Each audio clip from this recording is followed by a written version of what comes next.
আমি প্রথমেই মঞ্চে উপবিষ্ট সবাইকে এমএলএ এমপি সহ সংগঠনের দায়িত্বে যারা রয়েছেন, এসসি এসটি সেল সহ নমশূদ্র সেল সহ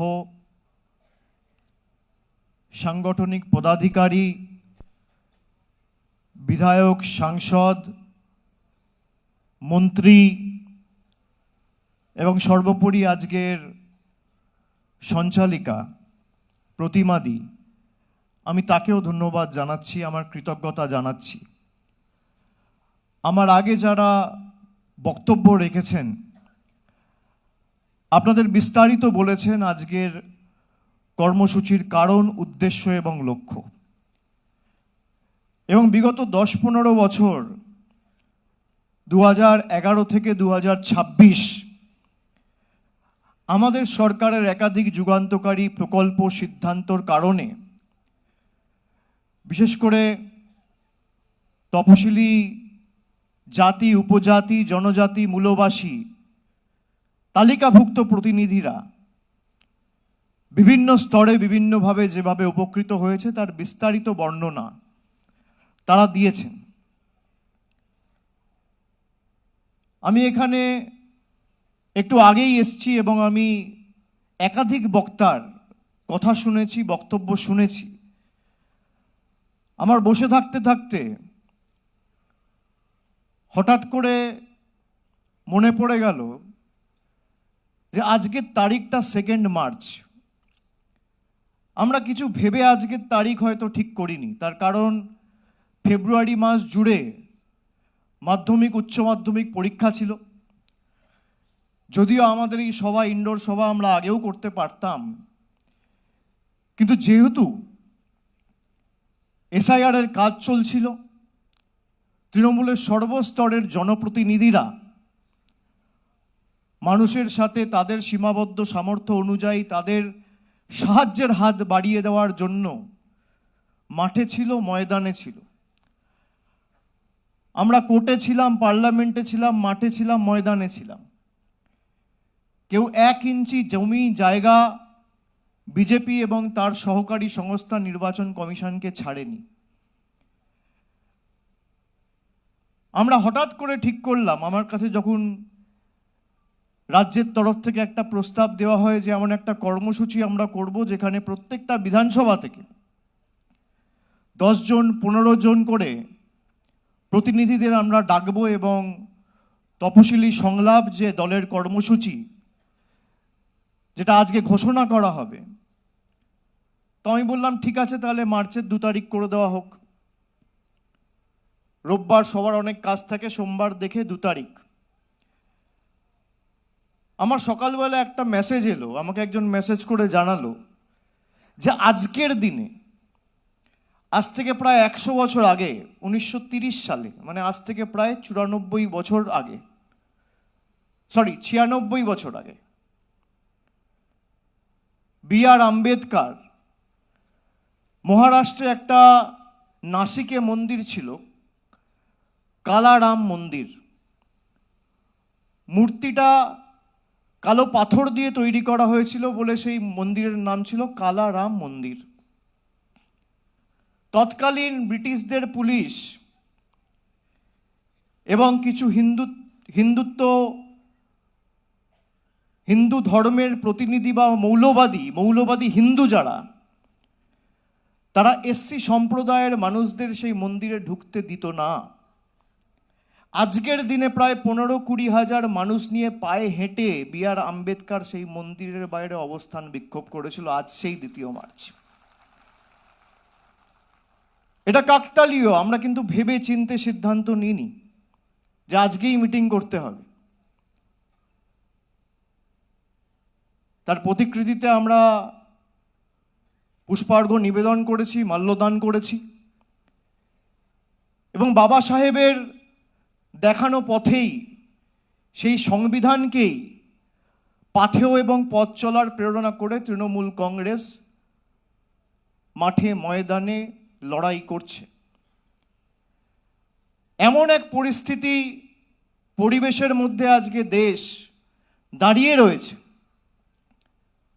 যেখানে দেশের স্বরাষ্ট্রমন্ত্রী তিনি বলছেন আম্বেদকরের নাম নেওয়া একটা ফ্যাশন হয়ে গেছে।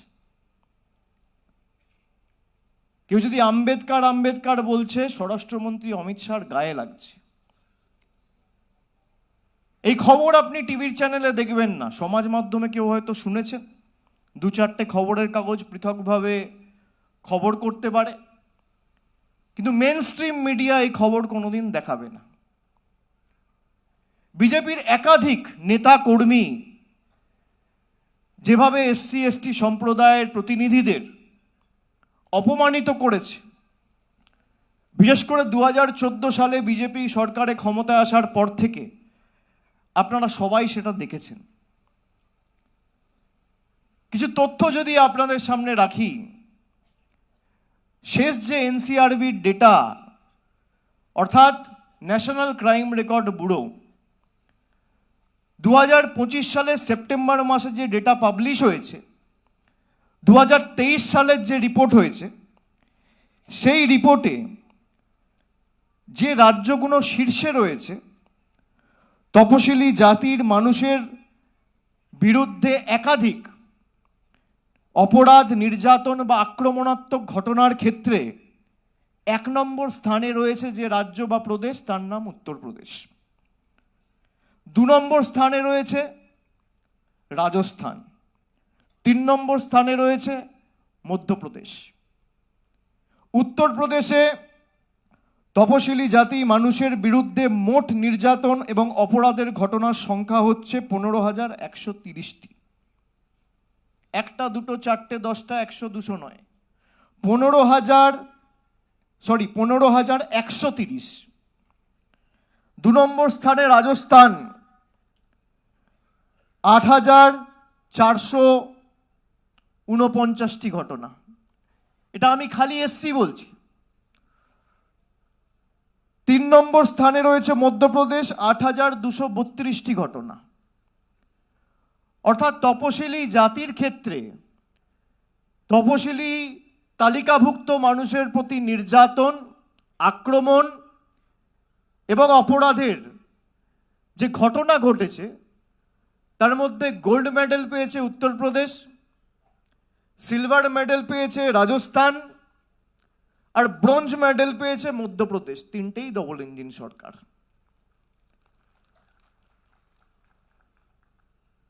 আমি যদি এবার জনজাতি মূলবাসীদের ক্ষেত্রে আপনাদের উদাহরণ দিই, এই তথ্য আমার নয়, এই তথ্য অমিত শাহের মন্ত্রকের। 1 নম্বর স্থানে রয়েছে মণিপুর।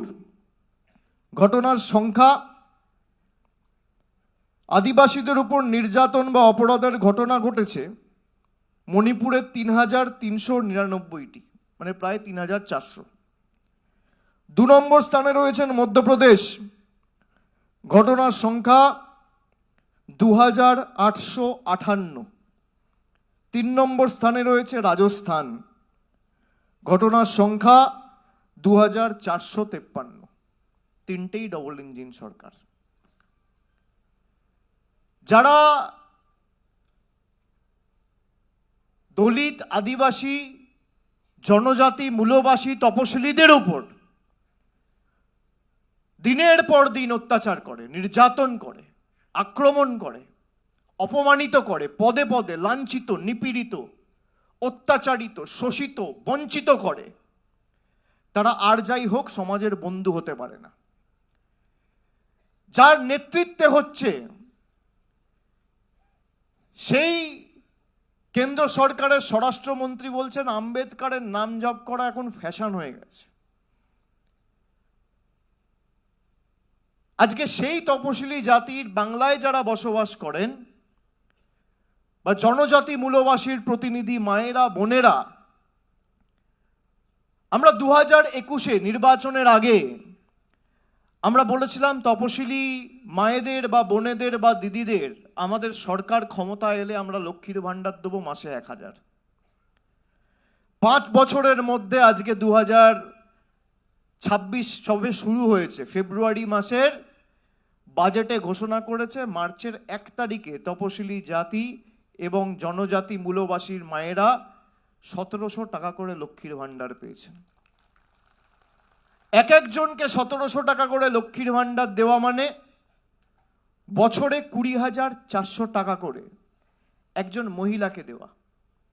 বাড়িতে যদি 4 জন মহিলা থাকে তাহলে 4 জনই বছরে 20,400 টাকা করে পাচ্ছে। মমতা বন্দ্যোপাধ্যায়কে পুনরায় নির্বাচিত করে বিজেপিকে শূন্য করা মানে আগামী 5 বছর 1,02,000 টাকা কেন্দ্র সরকার দিক আর না দিক, আমাদের রাজ্য সরকার সরাসরি আপনাদের ব্যাংক অ্যাকাউন্টে 1,02,000 টাকা পৌঁছাবে। এই দৃষ্টান্ত ভারতবর্ষে আর কোথাও নেই। যেভাবে বাংলাকে পদে পদে বঞ্চিত করেছে কেন্দ্রের সরকার, শুধুমাত্র 100 দিনের কাজের টাকা নয়, এমনকি পানীয় জল, জল জীবন মিশনের ক্ষেত্রে কেন্দ্র সরকারের কোনো সহায়তা নেই, টাকা আটকে দেওয়া হয়েছে। আবাস যোজনা, আমরা 2024 সালের নির্বাচনের প্রাক্কালে আমি যেখানে প্রচারে গেছিলাম বলেছিলাম আপনারা বিজেপিকে কুপকাত করুন, যে লোকসভা থেকে তৃণমূল জিতবে সেই লোকসভার সবাই যাতে আবাস যোজনা পায় আমরা সুনিশ্চিত করব। আমরা কথা রেখেছি। ডিসেম্বর মাসে 2024 সালে মমতা ব্যানার্জি 12 লক্ষ পরিবারকে বাড়ির ব্যবস্থা করেছে, আর গত মাসে 20 লক্ষ, 2 বছরে 32 লক্ষ মানুষের মাথার উপর ছাদের ব্যবস্থা করেছে। 1,20,000 টাকা করে আমাদের সরকার দিয়েছে, যার মধ্যে 10 পয়সা 5 পয়সার অবদান নরেন্দ্র মোদীর সরকারের নেই। আমরা আজকে এই যে কর্মসূচি ঘোষণা করছি, আমি একটা ভিডিও আপনাদের দেখাবো, 5 মিনিটের ভিডিও। আজকে 2 তারিখ, 3-4 তারিখ দোল, হোলি রয়েছে। এই উৎসবের পর্ব মিটে যাওয়ার পর থেকে 5 তারিখ আপনারা এলাকায় ফিরবেন। আপনাদের জন্য বিশেষ কিছু বাহন গাড়ির ব্যবস্থা করেছে দল। সেই গাড়িতে আপনারা আগামী 2 মাস প্রচার করবেন। প্রত্যেকটা গাড়িতে 3 জন, 4 জন, 5 জন করে প্রতিনিধিরা থাকবেন এবং আগামী 2 মাস আপনাদের এই প্রচার চালাতে হবে। সবাইকে কিছু বুকলেট দেওয়া হবে, আপনারা বিভিন্ন গ্রামে যাবেন, এলাকায় যাবেন এবং সেখানে গিয়ে আমাদের যে সরকারের সাফল্য এবং বিজেপির ধারাবাহিক অত্যাচার এসসি এসটিদের উপর, এগুলো পুঙ্খানুপুঙ্খভাবে আপনাদের তুলে ধরতে হবে, এর প্রচার করতে হবে। আত্মতুষ্টিতে ভুগলে হবে না। যখন এসআইআর এর কাজ ঘোষণা হয়েছিল, আমি আমাদের BLA 2 যারা অতন্দ্র প্রহরীর মতো লড়াই করেছে তাদের বলেছিলাম এই লড়াই 6 মাসের, 6 মাসের মধ্যে 4 মাস হয়ে গেছে। শেষ 2 মাস সর্বশক্তি প্রয়োগ করে লড়তে হবে। প্রায় 84টি বিধানসভা এমন রয়েছে যেগুলো এসসি এসটি সংরক্ষিত। এই 84টি বিধানসভার দায় দায়িত্ব আপনাদের কাঁধে তুলে নিতে হবে যে এখানে একটা গ্রাম, একটা অঞ্চল, একটা বুথে যদি কেউ বিজেপির পক্ষে ভোট দেয় তাকে গিয়ে বোঝাতে হবে যে বিজেপিকে ভোট দেওয়া আর খাল কেটে কুমির আনা এক। যে তপশিলি ভাইয়েরা, মায়েরা এক বুক আশা আকাঙ্ক্ষা নিয়ে ভোট দিয়েছিল, তারা দেখুক এই বিজেপি তাদের কিভাবে অপমানিত করেছে। এখানে মমতা বালা ঠাকুর রয়েছে। যখন রাম মন্দির উদ্বোধন হচ্ছিল, গাইঘাটা থেকে মতুয়া ভাইয়েরা, পাগল গোসাই মাথায় করে জল নিয়ে গেছিল রাম মন্দিরে দেবে বলে, ঢুকতে দেওয়া হয়নি। ভুলে গেছেন সেসব দিন? দেশের রাষ্ট্রপতি একজন এসটি মহিলা, রাম মন্দিরের উদ্বোধনে তাকে আমন্ত্রণ জানানো হয়নি। একজন শিডিউল কাস্ট বা শিডিউল ট্রাইব প্রতিনিধিকে রাম মন্দির উদ্বোধনে আমন্ত্রণ জানানো হয়নি একজনকে।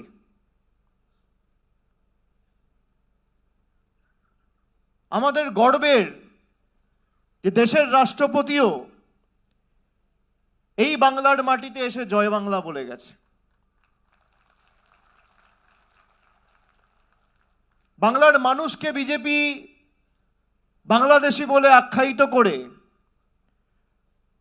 আমাদের বাংলাদেশি বলে বিভিন্ন জায়গায় হেনস্থা করেছে, নির্যাতিত করেছে, অত্যাচারিত করেছে,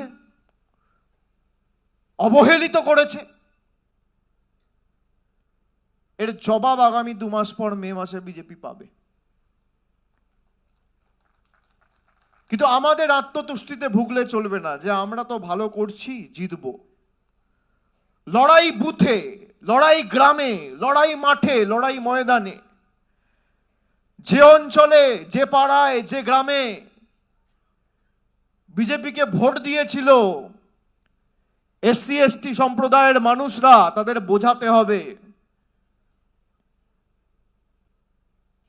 অভিন্ন দেওয়ানি বিধি বিজেপি আনতে চায়। বিজেপি বলেছিল আপকি বার 400 পার, 240-এ তাদের গাড়ি আটকে যাওয়ার পরও সংবিধান পাল্টাতে চায় বিজেপি। অগস্ট মাসে বিল এনেছে সংশোধন পাল্টানোর, কনস্টিটিউশনাল অ্যামেন্ডমেন্ট। যে দল 240টা সাংসদ নিয়ে সংবিধান পাল্টাতে চায়, বাবা সাহেব আম্বেদকরের রচিত তৈরি করা সংবিধান, সেই দল যদি আগামী দিন আবার ক্ষমতায় আসে, তাহলে যে সংবিধানের মাধ্যমে বাবা সাহেব আম্বেদকর এসসি এসটিদের অধিকার দিয়েছিল, তারা সেই অধিকার থেকে বঞ্চিত হবেন। বিজেপির বন্ধুরা, নেতারা আরএসএস এর মতো সংগঠন বলছে সংরক্ষণ তুলে দিতে হবে। সংরক্ষণ তুলে দিলে সব থেকে বেশি ক্ষতিগ্রস্ত যদি কেউ হয়, তপশিলি ভাইরা হবেন, জনজাতি মূলবাসীরা হবেন। আজকে যেভাবে পদে পদে এসসিদের এসটিদের অপমানিত করা হয়েছে, মধ্যপ্রদেশে আপনারা দেখেছেন আজ থেকে 2 বছর আগে একটা নিরীহ এসসি ছেলের উপর বিজেপির এক নেতা দাঁড়িয়ে মূত্রত্যাগ করছে। মহিলাদের উপর একাধিক নির্যাতনের ঘটনা, খুনের ঘটনা, ধর্ষণের ঘটনা। যারা দায়ী তারা সুপ্রিম কোর্ট, হাইকোর্ট থেকে বেল পাওয়ার পরে বিজেপির মঞ্চতে গিয়ে মালা পড়ছে। কোর্ট তিরস্কৃত করছে, বিজেপি পুরস্কৃত করছে। এগুলো বলতে হবে। আজকে আমরা যে কাজ করেছি, আমরা জাতি দলমত নির্বিশেষে মানুষের জন্য কাজ করেছি। একটা সরকার যখন নির্বাচিত হয়, সে কোনো ধর্মগ্রন্থ দ্বারা পরিচালিত হয় না, সে সংবিধান দ্বারা পরিচালিত হয়। আমি একজন ব্রাহ্মণ সন্তান, আমার ধর্ম হিন্দু ধর্ম। আমি গীতা পাঠ করলে বাড়িতে করব, ঠাকুর ঘরে বসে মন্দিরে করব। আমি যদি সংখ্যালঘু মুসলমান হই, আমি কোরআন পড়ব, বাড়িতে আমার ধর্ম করব। খ্রিস্টান হলে বাইবেল পড়ব, চার্চে গিয়ে করব, বাড়িতে করব। কিন্তু আমি যখন মানুষের দ্বারা নির্বাচিত, আমার একটাই গ্রন্থ, সেই গ্রন্থের নাম হচ্ছে দেশের সংবিধান। আর সেই সংবিধান জাস্টিসের কথা বলেছে, ইকুয়ালিটির কথা বলেছে, ফ্রেটার্নিটির কথা বলেছে, লিবার্টির কথা বলেছে, স্বাধীনতার কথা বলেছে। 19বিংশ শতাব্দীর শেষ প্রান্তে দাঁড়িয়ে স্বামী বিবেকানন্দ স্বাধীনতার কথা বলে গেছিলেন সবাইকে।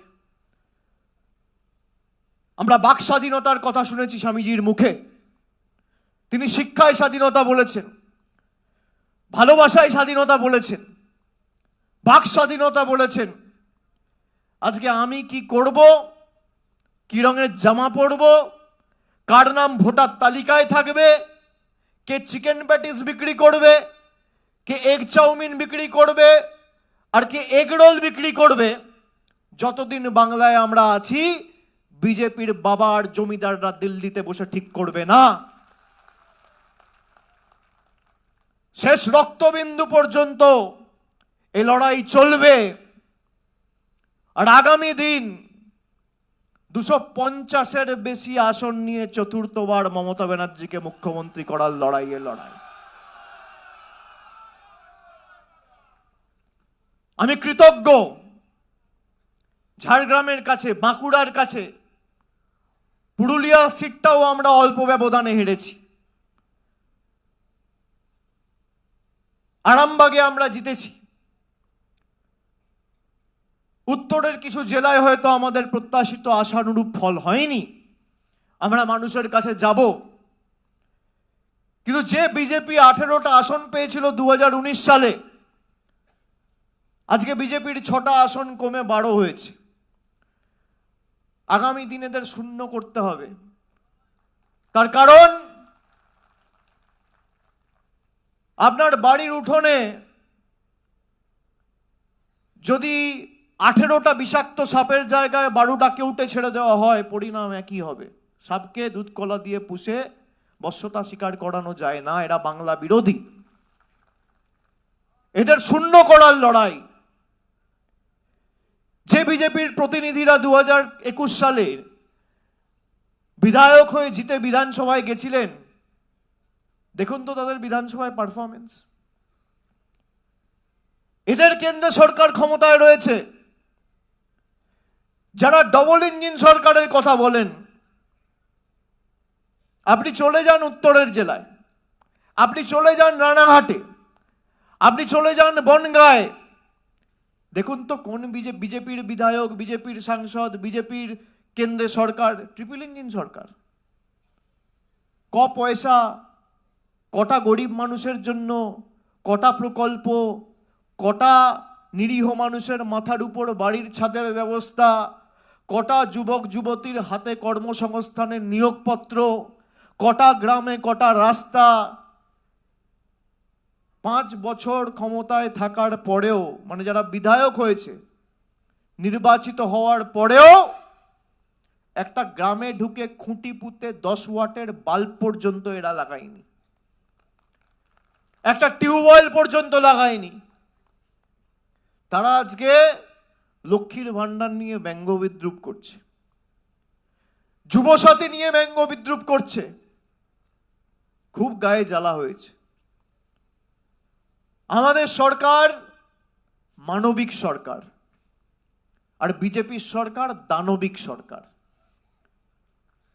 আমরা মানুষকে পরিষেবা দিয়েছি। গত 2 মাসের উদাহরণ দেখুন।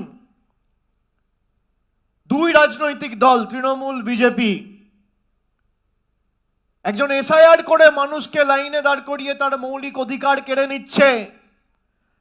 আর একটা দল তৃণমূল, যার সরকার যুবসাথী প্রকল্প ঘোষণা করে যুবকদের লাইনে দাঁড় করিয়ে মাসে মাসে 1500 টাকা আর্থিক সাহায্য প্রদান করার প্রতিশ্রুতি দিচ্ছে। একদিকে মোদি নিচ্ছে, আর একদিকে মমতা ব্যানার্জি দিচ্ছে। ওরা কাটছে আর আমরা দিচ্ছি, ওরা ভাঙছে আমরা গড়ছি। আমি কবির কথায় বলি, রবীন্দ্রনাথ ঠাকুরের কথায়, শেষ কহে একদিন সব শেষ হবে, হে আরম্ভ বৃথা তব অহংকার তবে। আরম্ভ কহিল হেসে, যেথা শেষ হয় সেথাই পুনরায় আরম্ভ উদয়। তোমরা এক হাতে কাটবে, আমরা এক হাতে দেবো। তোমাদের যা জেদ তার 10 গুণ জেদ আমাদের। মমতা বন্দ্যোপাধ্যায় থাকা অবধি বাংলার মানুষকে কেউ ভাতে মারতে পারবে না। দেশের প্রধানমন্ত্রী জনসমক্ষে এসে বলেছিল 2018 সালে যে 2022-এর মধ্যে যত দেশে লোক আছে সবার আমি ছাদের ব্যবস্থা করব। আজকে 2026। দেখা কেরা বাংলায় গত 5 বছরে বাড়ির জন্য 5 পয়সা দিয়েছে। দেখাক মোদী সরকার। আমি রাজনীতি ছেড়ে দেবো। দেখাক মোদী সরকার গত 5 বছরে 100 দিনের জন্য 10 পয়সা দিয়েছে বাংলার 2,64,00,000 জব কার্ড হোল্ডারকে। আমি রাজনীতি ছেড়ে দেবো। এখানে মিডিয়া রয়েছে। দেখাক মোদী সরকার গত 3-4 বছরে গ্রামীণ সড়ক যোজনায় 10 পয়সা বাংলার মানুষের জন্য দিয়েছে। আমি রাজনীতি ছেড়ে দেবো, শ্বেতপত্র প্রকাশ করুন, পারবেন? দিয়েছে কে? মমতা বন্দ্যোপাধ্যায়। অনেকে বলে ট্যাক্সের টাকা, মমতা বন্দ্যোপাধ্যায় দিচ্ছে তার নিজের টাকা না। যারা ট্যাক্স দেন 90% ট্যাক্স কেন্দ্র সরকারকে দেন। ইনকাম ট্যাক্স, জিএসটি কে নেয়? কেন্দ্র সরকার নেয়। সেই টাকা গায়ের জোরে জোর জবরদস্তি গাজোয়ারি করে আটকে রেখে দেয়। বাংলার মানুষের টাকা, পুরুলিয়ার টাকা, ঝাড়গ্রামের টাকা, হুগলির টাকা, পূর্ব বর্ধমানের টাকা, দক্ষিণ 24 পরগনার টাকা, নদিয়ার টাকা, জলপাইগুড়ির টাকা গায়ের জোরে আটকে রেখে এরা এই টাকাগুলো গুজরাটে পাঠাচ্ছে, বিহারে পাঠাচ্ছে, উত্তরপ্রদেশে পাঠাচ্ছে। আমাদের টাকা গত 7 বছরে বাংলা থেকে কর বাবদ 7 লক্ষ কোটি টাকা এই বিজেপি সরকার তুলে নিয়ে গেছে। আমি তার পরিসংখ্যান দিয়েছি। আজকে যেভাবে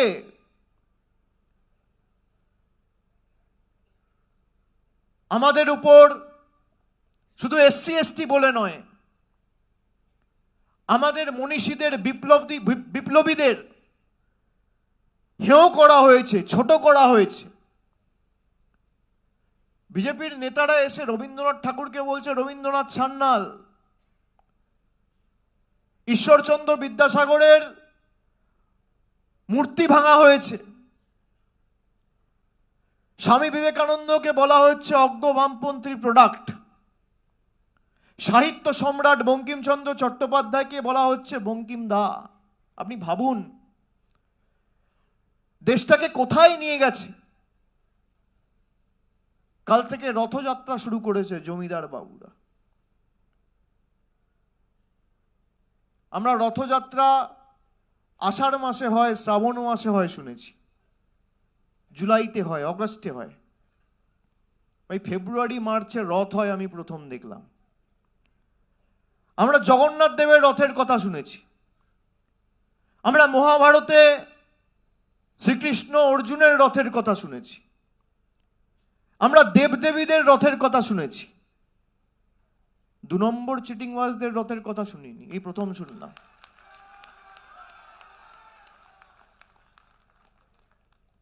মানুষের প্রতিনিধিরা রাস্তায় থাকবে, না থেকে তারা থাকছে কোথায়? রথে।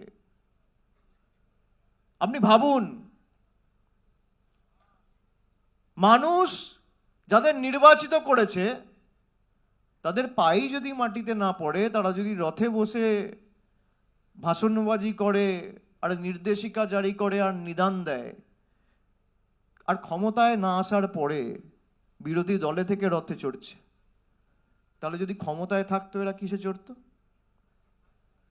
কিসে চড়তো? তখন তো 4 তলা রথ তৈরি হতো।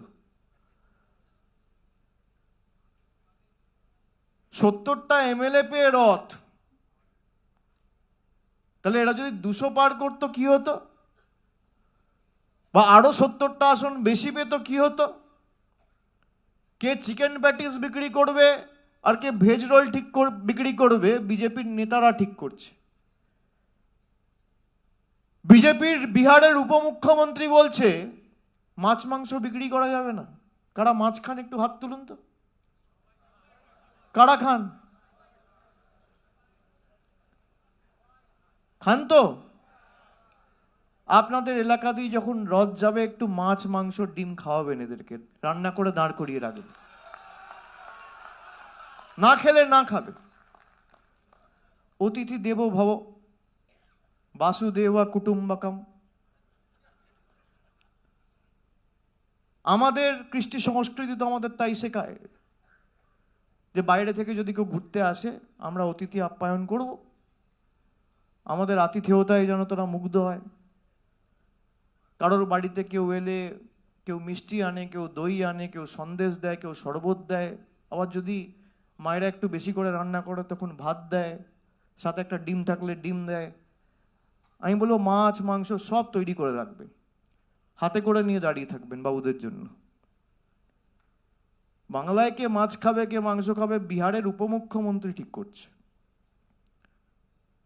একটা রাজনৈতিক দল সে ভোট চাইছে না, ভোট চাওয়ার পর আমি কি পড়বো আর আমি কি খাবো ঠিক করে দেবে সেই রাজনৈতিক দল। আপনি ভাবুন, গণতন্ত্রের রীতিনীতি অনুসারে প্রত্যেক রাজনৈতিক দল মানুষের কাছে যাবে, সমর্থন চাইবে, তার কাজের কথা বলবে। মানুষ এক পক্ষকে সমর্থন করবে, এক পক্ষের বিরুদ্ধে ভোট দেবে। এটাই তো গণতন্ত্রের রীতিনীতি। তারা ভোটে জেতার পর বলছে মাছ মাংস বিক্রি করা যাবে না। প্রধানমন্ত্রী নিজে 2024-এর আগে বলছে যারা মাছ খায় তারা মুঘল। আমি আগে একবেলা খেতাম, এখন দুবেলা খাই।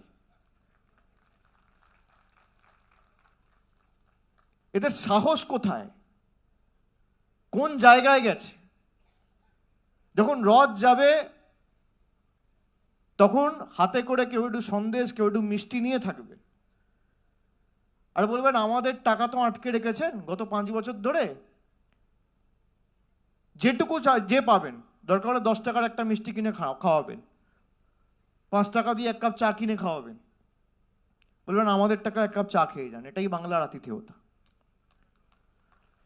নিজেদেরকে ভগবান ভাবছে, আর বলবেন যে রথগুলো করে এসছেন সেটা সযত্নে রাখবেন। তার কারণ আমরা যেমন রথের প্রথা বা রথের তাৎপর্য জানি, আমরা উল্টো রথের তাৎপর্য এবং প্রথাটাও মেনে চলি। উল্টো রথে করে আবার কাউকে গুজরাটে, আর কাউকে মধ্যপ্রদেশে, আর কাউকে দিল্লিতে, আর কাউকে রাজস্থানে ফিরে যেতে হবে। এগুলো কাজে লাগবে। কোন রকম কোনো প্ররোচনায় পা দেবেন না, এলাকার শান্তি সংহতি বজায় রাখবেন। শেষ তো মানুষ ঠিক করবে। রথযাত্রা লোকারণ্য মহাধুম ধাম, ভক্তেরা লুটায় পথে করিছে প্রণাম। রথ ভাবে আমি দেব, পদ ভাবে আমি, মূর্তি ভাবে আমি দেব, হাসে অন্তর্যামী। অন্তর্যামী সর্বশক্তিমান গণতন্ত্রে তো জনগণ। জনগণ আগামী দিন দেখিয়ে দেবে। একটা গ্রামে, একটা বুথে যদি একটা লোক এদের ভোট দেয়, বোঝাবেন যা দরকার আপনার পাশে তৃণমূল দাঁড়াবে। এলাকায় যা লাগবে তালিকা তৈরি করুন, নির্বাচনের পর আমি কথা দিচ্ছি আমার সামর্থ্য অনুযায়ী আমি করে দেবো। আমাদের দায় দায়িত্ব। মমতা বন্দ্যোপাধ্যায় যদি মাথার উপর ছাদ দিতে পারে, বিনামূল্যে রেশন দিতে পারে, পথশ্রী করে 20,000 কিলোমিটার রাস্তা তৈরি করতে পারে, কোথাও একটা হাসপাতাল দিতে পারে, ব্লকে ITI পলিটেকনিক দিতে পারে, কৃষকদের জন্য নিজের কোষাগার থেকে ভূমিহীন কৃষক ক্ষেত মজদুরদের জন্য 4,000 টাকা করে বছরে 2 বার 2 ক্ষেপে দিতে পারে, এলাকার যা সার্বিক উন্নয়ন দরকার হবে, সে বার্ধক্য ভাতা হোক বা যাই হোক, আমরা আমাদের সীমাবদ্ধ সামর্থ্য অনুযায়ী আগামী দিন করে দেবো। আমি কথা দিয়ে যাচ্ছি। আপনারা খালি মাঠে ময়দানে থাকবেন। 24 ঘন্টার মধ্যে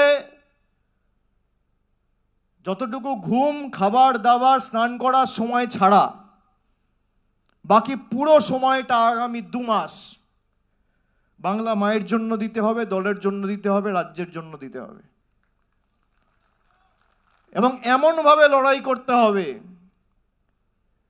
যে এদেরকে 50-এর নিচে নামাতে হবে। আর আগামী 29-এর ভোটে আমার মনে হয় না যদি বাংলায় বিজেপি 50-এর নিচে নামে, তাহলে 29 অব্দি এদের সরকার থাকবে।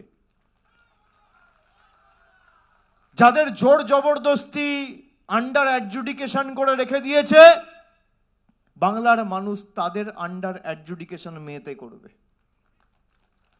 60 লক্ষ লোককে বিনা কোনো কারণ ছাড়া আন্ডার অ্যাডজুডিকেশন, এরাই ভোট দিয়ে প্রধানমন্ত্রী নির্বাচিত করেছে। তাহলে 60 লক্ষ মানুষ যদি আন্ডার অ্যাডজুডিকেশন থাকে, প্রধানমন্ত্রী, স্বরাষ্ট্রমন্ত্রী কেন আন্ডার অ্যাডজুডিকেশন থাকবে না? এই প্রশ্ন তো সাধারণ মানুষের মনে ওঠে। আমরা বিভিন্ন জায়গায় দেখছি প্রধানমন্ত্রী বিদেশ যাচ্ছেন, ঘুরে বেড়াচ্ছেন, তাকে পুরস্কৃত করা হচ্ছে, নানান পদবি দেওয়া হচ্ছে। এই একই জিনিস দেশের রাষ্ট্রপতির ক্ষেত্রে প্রযোজ্য নয় কেন? তিনি জনজাতি, মূলবাসী, আদিবাসী মহিলা বলে। কটা পদক পদবি দেশের রাষ্ট্রপতিকে দেওয়া হয়েছে? রাষ্ট্রপতির পদ দেশের প্রধানমন্ত্রীর পদের থেকে বড়।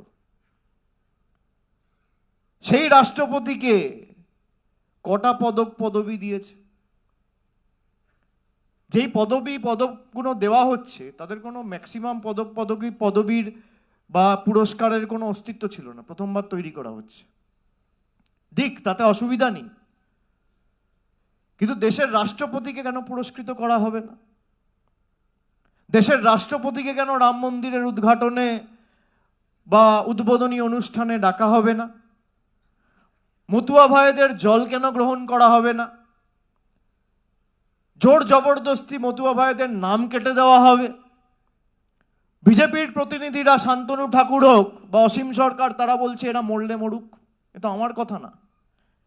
5 লক্ষ মতুয়াদের নাম যদি বাদ যায়, বিজেপি বলছে যাবে। বিজেপির প্রতিনিধিরা ঠিক করে দিচ্ছে। ঠাকুর বাড়িটাকে কার্যত নিজের পৈতৃক সম্পত্তি বানিয়ে রেখেছে। আমি 23 সালে যখন নবজোয়ার করতে গেছিলাম, আমাকে পুজো দিতে দেয়নি। আমি মনে মনে শপথ করেছিলাম আর বাইরে থেকে প্রণাম করে প্রতিজ্ঞা করেছিলাম, এর বিচার ঠাকুরবাড়ি এবং গাইঘাটার মানুষ করবে। আমাকে যেখানে আটকে ছিল সেই বুথে শান্তনু ঠাকুর পঞ্চায়েতে হেরেছে। আমি আগের মাসে গেছি। ঠাকুরবাড়ি অবাড়ি তো দ্বার, কে যাবে, কে পুজো দেবে, কারা ঠিক করবে? বিজেপির নেতারা। কি রঙের জামা পড়বে, এর বিরুদ্ধে তো আম্বেদকরের লড়াই ছিল। আমি কালারাম মন্দিরের কথা যেটা বললাম, আজকে ব্রিটিশরা যেভাবে ভারতবর্ষকে শাসন করত, ভারতবর্ষের মানুষকে অত্যাচারিত করত, ব্রিটিশের শাসনকালে ব্রিটিশ পুলিশ যেভাবে অত্যাচারিত করত, একইভাবে নরেন্দ্র মোদী আর বিজেপির শাসনকালে বাংলার মানুষকে একইভাবে অত্যাচারিত করা হচ্ছে। আমাদের ছাড়লে চলবে না। যে যে ভাষায় বোঝে তাকে সে ভাষায় জবাব দিতে হবে। আর জয় বাংলা যখন বলবেন, মাথা উঁচু করে বলবেন, গলার আওয়াজ তুলে বলবেন। এটা আমাদের পরিচয়, আমাদের অধিকার। দেশের রাষ্ট্রপতি জয় বাংলা বলে গেছে। এর থেকে বড় আর কি এন্ডোর্সমেন্ট চান আপনারা? দেশের স্বরাষ্ট্রমন্ত্রী বলছে বাংলায় কথা বললে বাংলাদেশি, আসামের মুখ্যমন্ত্রী বলছে। আর ভারতবর্ষের রাষ্ট্রপতি কলকাতায় নেতাজি ইন্ডোর স্টেডিয়ামে এসে হাত তুলে জয় বাংলা বলে যাচ্ছে।